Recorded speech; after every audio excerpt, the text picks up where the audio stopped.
देखिए, क्वेश्चन आपके सामने आ चुका है।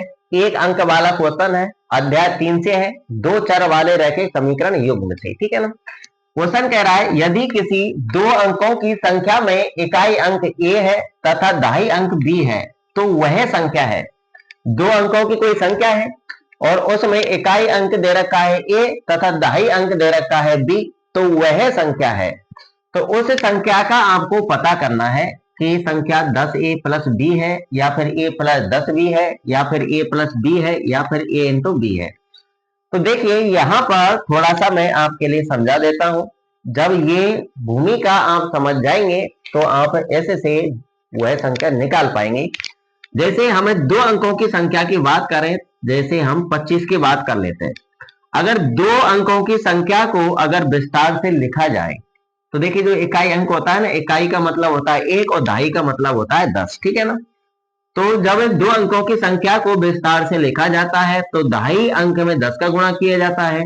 ठीक है ना। दहाई का मतलब 10 होता है तो दहाई अंक में 10 का गुणा किया जाता है, तो दो में किसका गुणा होगा? 10 का। और जो इकाई अंक होता है उसमें एक का गुणा करते हैं, तो एक का गुणा करने से कुछ फर्क नहीं पड़ता, इसलिए हम उस इकाई अंक को ज्यों का त्यों लिख लेते हैं और इन दोनों को जोड़ देते हैं। ठीक है ना। जब भी दो अंकों की संख्या को विस्तार से लिखा जाएगा तो कैसे लिखा जाएगा? दहाई अंक में 10 का गुणा करना है और इकाई अंक को उसमें जोड़ना है। ठीक है ना। वो है उसका विस्तारित रूप होता है। तो 10 इंटू 2 करेंगे 20 प्लस 5 कितना होगा? 25। ऐसे हम विस्तारित रूप लिख लेते हैं। अगर हमें इस संख्या के अंकों को पलट दे तो संख्या बन जाएगी आपकी 52। तो अब इकाई अंक 2 बन गया है, दहाई अंक क्या बन गया है? 5। तो अब 10 का गुणा किसमें होगा? 5 में। तो इसका विस्तारित रूप क्या होगा? 5 इंटू 10 प्लस में क्या होगा? 2। तो मैं उम्मीद करता हूं कि अब आप विस्तारित रूप लिखना या निकालना सीख गए होंगे। तो अब यहाँ देखिए, यहाँ इकाई अंक a है और दहाई अंक क्या है? b। तो यहाँ पर आपको विस्तारित रूप ही लिखना है, निकालना है। तो दहाई अंक b है तो b में गुणा होगा किसका? 10 का, क्योंकि b दहाई अंक है। और इकाई अंक तो जुड़ेगा, इकाई अंक क्या है? a। तो 10 का गुणा b से कर लो, क्या आएगा? 10b plus a। तो 10b प्लस a किस ऑप्शन में लिखा हुआ है? 10b plus a। 10b plus a B option में है। 10b प्लस a ये उल्टा लिख रहा है, कोई दिक्कत नहीं है। ठीक है ना। आप 2 प्लस 3 जोड़ो चाहे 3 प्लस 2 जोड़ो, आएगा तो आंसर 5 ही, कुछ फर्क पड़ेगा नहीं। तो आंसर आपका बी करेक्ट रहेगा। कौन सा करेक्ट रहेगा? बी। ठीक है ना।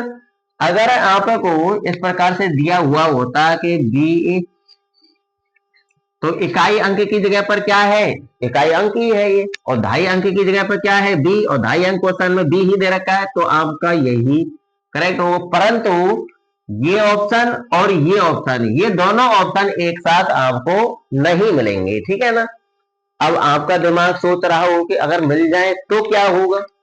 तो भैया ऐसा नहीं मिलेगा। मैं आपको बतला रहा हूं कि दोनों ऑप्शन करेक्ट नहीं मिल सकते, क्योंकि दोनों ही ऑप्शन करेक्ट है। ठीक है ना।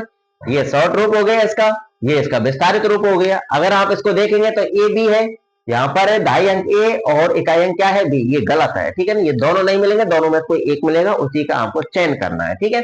तो इस क्वेश्चन का सॉल्यूशन कंप्लीट हुआ। अगर आपको इसका सॉल्यूशन समझ आया हो तो वीडियो को लाइक कीजिए, शेयर कीजिए, और अगर आप इस चैनल पर नए हैं तो चैनल को सब्सक्राइब कर लीजिए और बेल आइकन बटन प्रेस कर लीजिए। अपने साथियों को इस चैनल के बारे में बतला दीजिए, वो भी इस चैनल पर आकर के पढ़ लिया करेंगे। इस चैनल पर आप गणित और विज्ञान का कोर्स पढ़ सकते हैं, वो भी फ्री में, कोई चार्ज नहीं है, बिल्कुल फ्री मिलेगी शिक्षा। ठीक है ना। चाहे आप किसी भी राज्य से हो। ठीक है। अब मिलते हैं नेक्स्ट वीडियो में।